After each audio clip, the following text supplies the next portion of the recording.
Hola, muy buenas. Soy Notidi, ¿cómo están?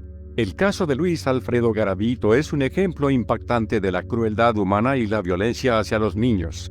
Garavito, conocido como la Bestia, fue condenado por el asesinato de niños en Colombia durante la década de 1990. Este es el caso de Garavito. Comencemos. Desde el día de su detención, la historia de Colombia ya no estaría abatida únicamente por los numerosos conflictos internos con los que arrastra hace años. Y años ahora se sumaban también los trágicos casos que este sujeto había perpetrado, una herida que al día de hoy continúa latente en la memoria del país. En el año de 1998, el descubrimiento de una fosa común donde yacían los cuerpos de 13 niños en un descampado de la zona cafetera de Colombia, precisamente en la localidad de Pereira, que pertenece al departamento de Risaralda, llamó la atención de los investigadores. Los interrogantes no tardaron en aparecer, pues no sabían cuál era el trasfondo de tan aberrantes crímenes y quién o quiénes podrían haberlos cometido, además de los restos óseos que se encontraron en el lugar. También se recolectaron elementos como parafina, lo que llevó a los investigadores a pensar que se trataba de un crimen que formaba parte de un ritual satánico, pero enseguida esta teoría quedó descartada porque, de ser así, se supuso que los cuerpos habrían aparecido en una iglesia o un cementerio. En cambio, comenzaron a formular otras hipótesis. Entre ellas se pensó en la posibilidad de un ajuste de cuentas o venganzas entre narcotraficantes. Incluso podrían estar ante un caso de tráfico de órganos. Lo que no se tenía en cuenta hasta ese momento era que en otros departamentos se estaban llevando a cabo investigaciones de numerosos casos con sorprendentes similitudes. Nadie imaginaba que una sola persona fuera capaz de cometer semejantes actos. Fue entonces que el equipo de criminalística entró en acción. Dieron inicio a las pericias y análisis de los restos óseos encontrados. Los primeros estudios determinaron que se trataban de víctimas caucásicas entre 8 y 14 años. Todos presentaban signos de desnutrición y sus piezas dentales dejaban en evidencia nunca habían recibido tratamiento odontológico. Estas observaciones llevaron a la conclusión de que se trataba de niños de clase social baja. Las marcas en sus huesos relataron que el agresor no solo era un asesino, sino que también era un tipo perverso, puesto que las víctimas habían sido atados de manos y pies y todos habían sido dejados en la misma posición y presentaban restos de un mismo licor. Estos datos comenzaban a reducir las hipótesis a una sola. Estaban buscando a un asesino en serie. A partir de este momento, la comunicación entre los distintos departamentos que investigaban los numerosos casos que se repetían a lo largo del país empezó a ser más constante, pero sobre todo se acentuó cuando se reportó un nuevo caso.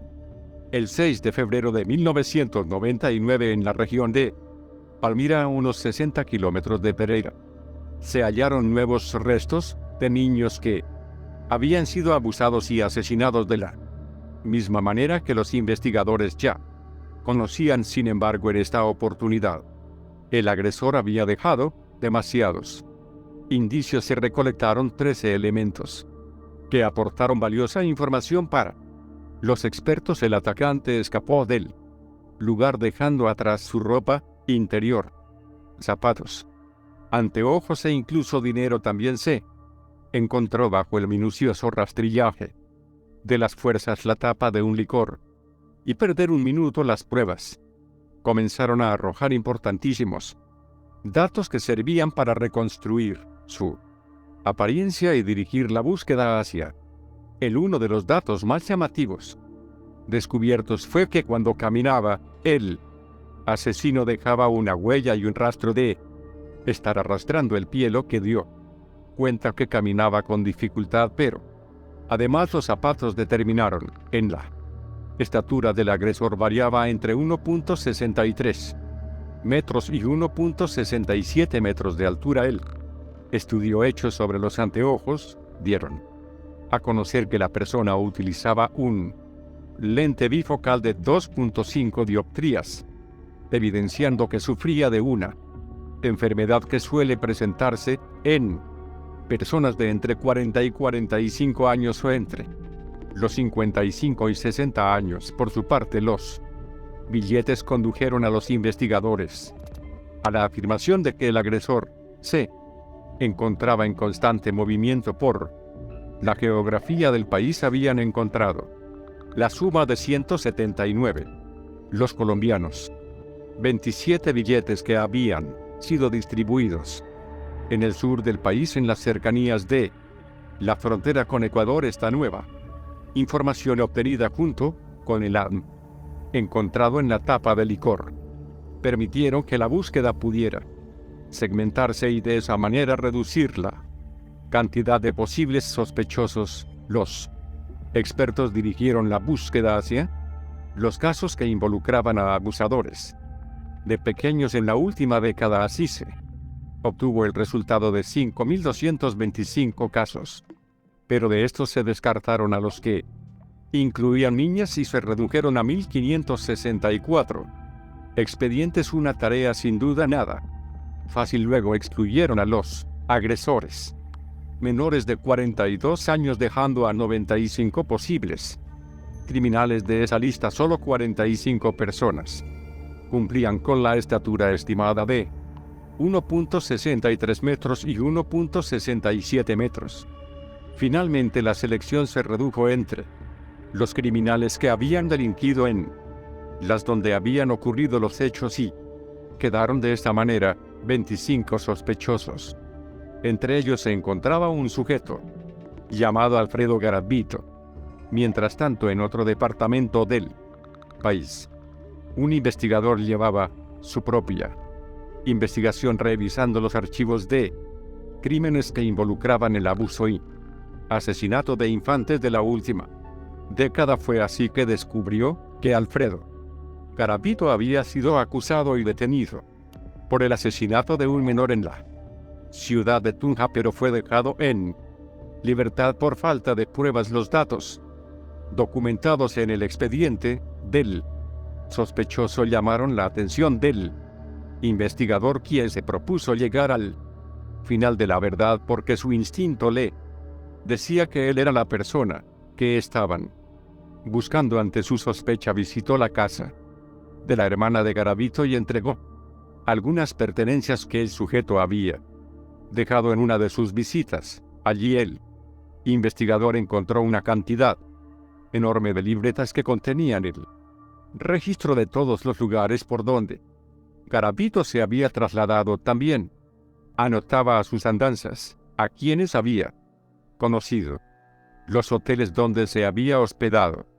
Entre sus pertenencias se encontraron también cuchillos y elementos similares a los que habían aparecido en los lugares de la investigación, como el particular licor que bebía. Para este investigador ya no quedaban dudas sobre quién era el autor de los crímenes. Sin embargo, en Pereira las autoridades dirigieron sus sospechas a otros sospechosos y tenían motivos para hacerlo. Pedro Pablo Ramírez García, quien tenía un amplio prontuario por abusos cometidos a niños durante los 80s, presentaba las mismas características que el perfil criminal del agresor. Tenía 44 años y la estatura estaba dentro del rango establecido. Era nativo de Pereira y se le había visto en las calles vendiendo miel en envases del mismo licor del presunto asesino. Sin dudarlo,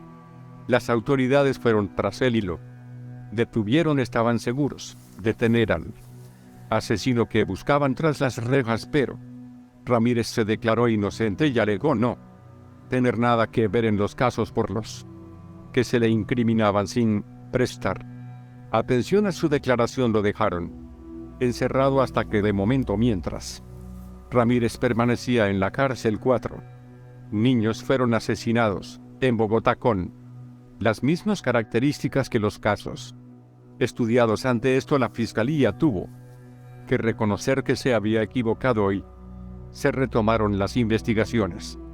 Después de más de un año de idas y venidas, la captura del mayor asesino en serie de la historia parecía convertirse en una tarea imposible de cumplir hasta que el reporte de desaparición de un niño en Villavicencio, departamento de Meta, encendió las alertas de la policía, por lo cual pensaron que el asesino estaba cerca y puesto en acción era el momento de atraparlo. Así que en las primeras horas del 22 de abril de 1999, cuando Iván Sagogal, de 12 años, no regresó a su casa en el horario acordado, comenzaron a preocuparse. Esa mañana, como tantas otras, el niño había ido al parque de los Centauros, ubicado en el centro de la ciudad de Villavicencio. Allí, junto a otros niños, Iván trabajaba vendiendo billetes de lotería. Con el dinero recaudado pagaba su escuela. María, su madre, lo esperaba en casa, pero las horas pasaban y el niño aún no regresaba. No había tiempo que perder. La mamá del niño se dirigió al departamento de policía y denunció la desaparición de su hijo. Rápidamente la policía respondió ante la desesperación de los padres y convocó a su personal para la inmediata búsqueda del menor. Para la suerte de ellos y de su pequeño hijo, el fiscal Villavicencio Fernando Ayala llevaba meses en la investigación de casos similares. Ese mismo día, a las 7:15 de la tarde, la policía recibió la llamada de una mujer que informaba que había encontrado a un niño. La policía y María fueron inmediatamente al lugar indicado por la mujer. Al teléfono, ahí se encontraba Iván al resguardo de las personas que lo habían salvado, semidesnudo y con signos de maltrato. El emocionante reencuentro de Iván y María se fundió en un abrazo, mientras que los cabos no perdían de vista a su objetivo: detener al criminal. Iván había sido salvado gracias a un indigente que casualmente pasaba cerca del lugar donde el sujeto lo tenía maniatado de pies y manos e intentaba hacerle daño. Escuchó los gritos de auxilio del niño y, sin dudarlo, ahuyentó a la bestia con piedras y él encontró a su alrededor. Finalmente el agresor escapó y el indigente puso en resguardo al niño hasta informar a la policía a lo sucedido. Cuando las autoridades arribaron al lugar, les indicó la dirección que había tomado el sujeto. Los rastrillajes se desplegaron por la zona. Era un sitio muy complicado de transitar, no solo porque ya era de noche, sino por la tupida vegetación. Sin embargo, no se dieron por vencidos. Mientras tanto, cerca de las 8:30, una patrulla llevaba a Iván y a su madre hacia el departamento de policía para asentar la denuncia correspondiente. Fue en ese instante que el niño reconoció a su agresor. Asomándose entre los pastizales, sin dudarlo, Iván le señaló a los policías que allí estaba el hombre que buscaban. En ese momento la policía detuvo al sospechoso. El hombre se identificó como Bonifacio Moreira Liscano, pero una vez frente al fiscal Ayala, las dudas pasaron a ser certezas. Inmediatamente reconoció ese rostro, que formaba parte de la lista de 25 sospechosos que habían logrado recabar. Aquel sujeto que se hacía llamar Bonifacio fue identificado como Luis Alfredo Garavito. Aquel hombre usaba gafas y cojeaba de la pierna derecha. Además, encajaba en el perfil de la policía. Garavito nació el 25 de enero de 1957 en el municipio de Génova, en Quindío, Colombia. Desde pequeño fue un niño introvertido y a la vez violento. Era el mayor de 7 hermanos, hijo de Manuel Antonio Garavito y Rosa Delia Cubillos. Su infancia siempre estuvo marcada por el maltrato, pues sometido a golpistas brutales y constantes por Parte de su padre alcohólico en la escuela era motivo de burlas entre sus compañeros del colegio, primero por sus gafas y segundo por su apellido, llamándolo Garabato. A raíz de esto dejó el colegio a los 10 años de edad.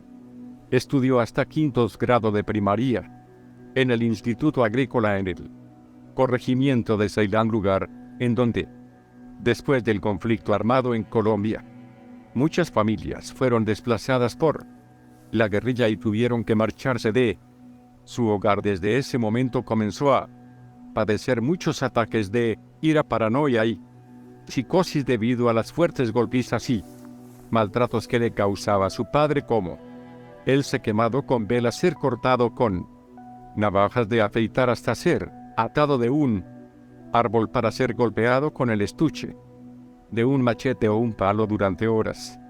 Además de agredirlo a él, también insultaba a su madre y la golpeaba. Garavito aseguró que en una ocasión su padre, que no dormía con su madre, lo estaba bañando y comenzó a acariciarles sus partes íntimas. Aquello lo dejó marcado para siempre, pero solo fue el inicio de su marcada infancia. Cuando tenía 12 años fue víctima de abuso por parte de un amigo de su padre. Aquel hombre abusó de él durante 2 años, lo torturó causándole daños en sus partes íntimas, pues lo mordía mientras estimulaba, lo ataba a una cama y lo quemaba con velas. Posteriormente, la familia de Garavito se mudó al municipio de Trujillo, en donde corrió con la misma suerte, pues según sus declaraciones, volvió a ser abusada, pero esta vez por un párroco de la iglesia. Sin embargo, nunca le contó a nadie por temor a que su padre lo golpeara. Después de eso, comenzó a sentir una gran atracción hacia los hombres. Un día, cuando Alfredo y sus hermanos se fueron a acostarles, pidió que se quitaran la ropa, como estos eran más pequeños que él. Lo hicieron y Garavito los acarició, pero no pasó nada.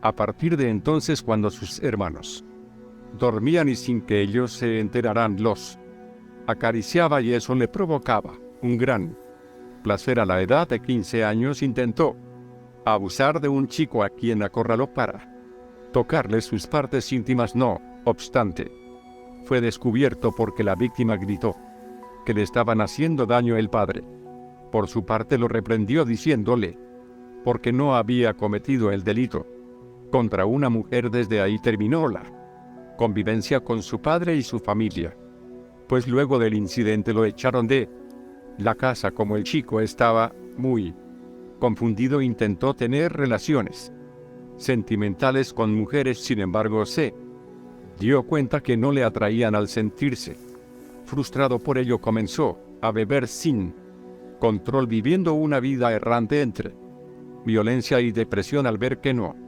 podía con esto, decidió ir a un psiquiatra y por un tiempo logró tener estabilidad emocional. Consiguió trabajo en una panadería de Armenia, lugar donde radicaba. Por las tardes acudía a la iglesia e incluso a Alcohólicos Anónimos, pues se sentía atormentado, pero nada de esto pudo ayudarlo, ya que en ocasiones buscaba chicos con quien tenía intimidad a cambio de dinero, pero Garavito buscaba algo más extremo, algo que lo ayudara a saciar sus fantasías, para lo cual comenzó a raptar chicos para abusar de ellos, pasando de ser víctima a victimario y replicando con ellos las torturas a las que era sometido. Entonces, que se dio cuenta que su satisfacción provenía del dolor que infringía.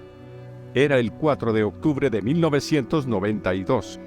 Alfredo Garavito se encontraba en Amón bebiendo alcohol. Estaba muy impaciente y ansioso. De pronto observó a un niño que se encontraba jugando. Como pudo, se las ingenió y llevó al pequeño a un lugar solitario donde abusó de él y, no conforme con eso, lo apuñaló hasta asesinarlo. Este sería el inicio de uno de los criminales más despiadados que existen en el mundo. A partir de entonces, los actos de Garavito se volvieron más sanguinarios en muchas ocasiones. Recorría las calles en busca de víctimas, principalmente niños vulnerables, de calle. Una vez que seleccionaba a alguno, le ofrecía dinero y se lo llevaba con la promesa de un trabajo. Los chicos eran llevados a lugares apartados y solitarios en donde eran sometidos a toda clase de atrocidades.